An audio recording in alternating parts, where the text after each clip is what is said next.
Otra clave importante de la página web que vamos a ver son las fotos. Las fotos también salen de un chico de Voltaña que nos ha ayudado mucho estos años con el libro de fiestas y por ahí, que es Saúl Lozano. Entonces, bueno, no puede estar hoy, me parece, ¿no? Sí, Y también hay que agradecer que el tema de la fotografía que vais a ver también son todas fotos de él.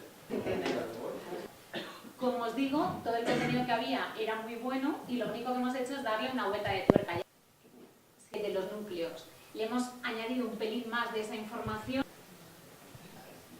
Vale, aquí es un poco todo el contenido que hay del patrimonio, sus gentes.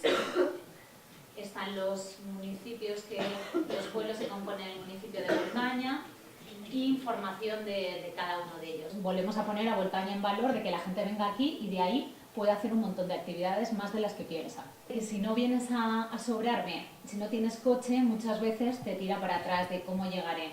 Y yo creo que era un punto que había que reforzar, el contar cómo puedes llegar hasta aquí.